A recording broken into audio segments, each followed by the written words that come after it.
जय श्री महाकाल आदेश। अभी आपने पिछले वीडियो में देखा कि अघोरी कालका और मसान की साधना दत्ता महाराज ने की, तो इसी साधना के विषय में आज चर्चा होगी। अघोरी कालका और मसान की आवाहन प्रक्रिया, साधना और इनके प्रयोग कभी निष्फल नहीं होते। मसान एक ऐसी आत्मा है जो गर्भवती महिला, शिशु और रजस्वला स्त्री से ज़्यादा आकर्षित होती है और उनसे जुड़कर अपने आप को पोषित करती है। अब शिशु से क्यों जुड़ती है? शिशु से इसलिए जुड़ती है कि ये अपनी स्तनपान की अतृप्त इच्छा की पूर्ति कर सकती है शिशु से जुड़कर, क्योंकि वो माँ का स्तनपान करता है। गर्भवती से जुड़कर गर्भस्थ भ्रूण को विखंडित कर देना और अपनी ऊर्जा बढ़ाना, और महिला का गर्भ एक बार नष्ट करने के बाद ये उससे जुड़े रहते हैं। जब भी वो महिला गर्भ धारण करती है, उसे स्वप्न में छोटे छोटे बच्चे दिखते हैं, खेलते हुए, रोते हुए। अगर ये एक तरीके के संकेत हैं, और अगर ये संकेत होते हैं तो उसी दौरान उपाय न किए गए तो मसान फिर से गर्भ खंडित कर देता है। और अगर रजस्वला स्त्री से जुड़ गया तो उसकी माहवारी को रुकने नहीं देता, तो मसान को मसान ही रोक सकते हैं। और अगर साधक की भक्ति साथ में अघोरी और कालका भी हैं, तो ये तीनों वर्तुल रूप में आकर उसे खींचकर स्वयं में सम्मिलित कर लेते हैं। ये तो हो गई मसान की बात। अब अघोरी का क्या कार्य है, पहले स्पष्ट कर दें। अघोरी कौन है? जितना फर्क समदर्शी और परमहंस में है, जितना अंतर अधोगति और अतृप्तता में है, जितना अंतर आत्मसम्मान और अहंकार में है, बस उतना ही अंतर अघोरी शक्ति और मूल अघोरी में है। मामला थोड़ा उलझा हुआ लग रहा होगा।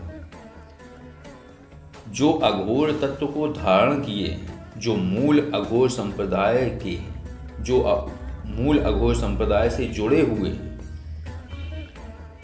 तो ये वो अघोरी नहीं है जिनकी चर्चा हो रही है। जैसे बाबा गंगाराम, मनसाराम जैसी विराट शक्ति नहीं है ये अधोगति को प्राप्त के ऐसे तांत्रिक की आत्मा है जो न पूर्ण अघोरी थे, ना ही पूर्ण तांत्रिक। इनकी क्रियाओं में और प्रयोगों में कोई भी सीमा निर्धारित नहीं थी कि गलत क्या है और सही क्या है। इन्हें जो सही लगता वही इनके लिए सही था। इनके सारे प्रयोग शक्तियों के स्वार्थमय थे, अपने स्वार्थ के लिए ये कुछ भी कर सकते थे।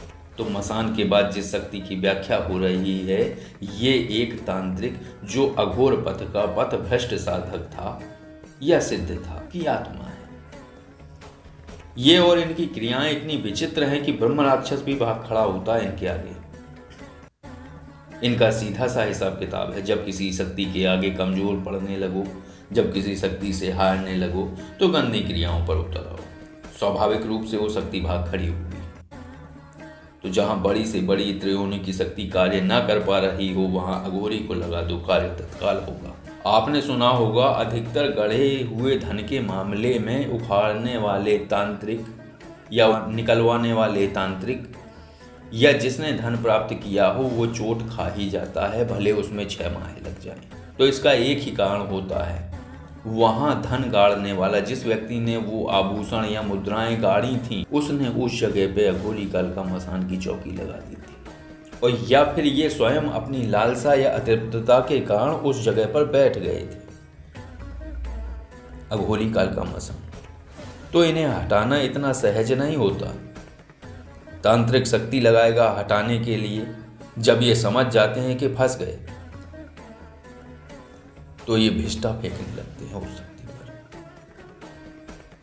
और शक्ति भाग खड़ी होती है और फंदा खुल जाता है। फंदे का अर्थ है कवच से। जो शक्ति ने उन तीनों के ऊपर कवच लगाया था या अघोरी के ऊपर कवच लगाया था, वो खुल जाता है।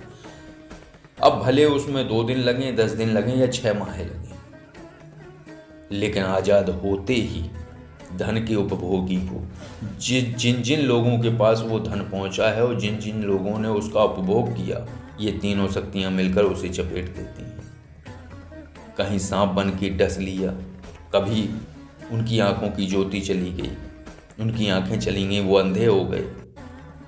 कभी कभी तो उन लोगों की मृत्यु तक हो जाती है, आप लोगों ने सुना होगा।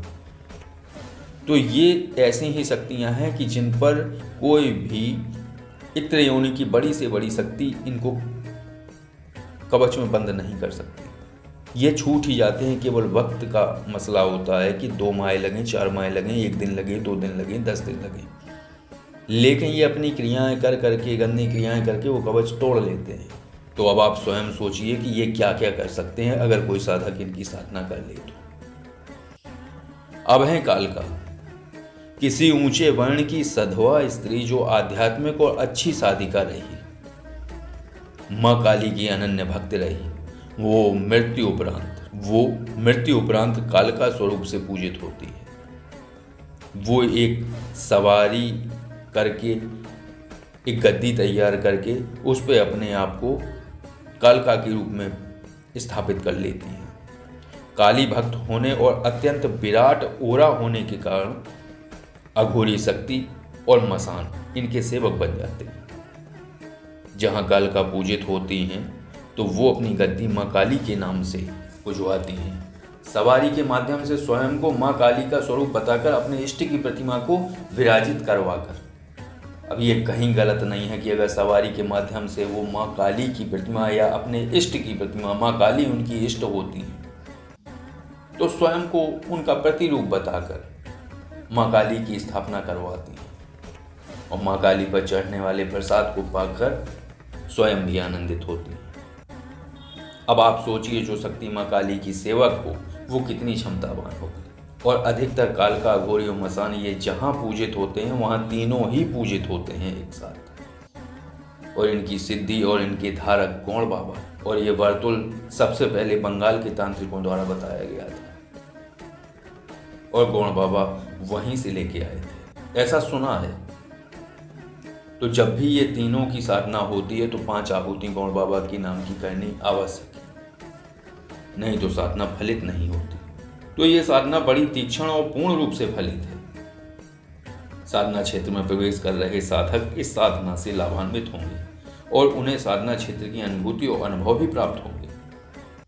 प्रयोगों को करने और उनकी प्रक्रियाओं को समझने में आसानी होगी, क्योंकि किस प्रकार से किन स्थितियों में कैसे प्रयोग किया जाता है। तो ये शुरू से शुरू होने वाली साधना है, क्योंकि तंत्र क्षेत्र की ये प्रारंभिक और स्थानीय देवों की साधना है। और दद्दा महाराज ने ये साधना की थी सानिध्य में, जो पिछली वीडियो में आपने देखा। और साधना पूर्ण करने के बाद उन्हें जाप करना था इनका, क्योंकि ऊर्जा बढ़ानी होती है। तो 11 दिन जाप करना था। अभी 8 या 10 दिन हुए होंगे उनको।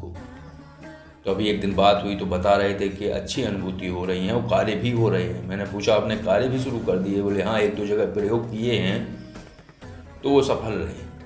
तो ऐसा है।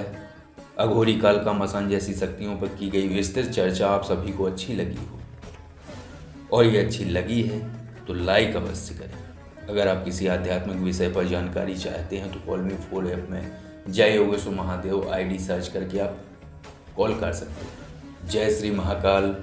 आदेश।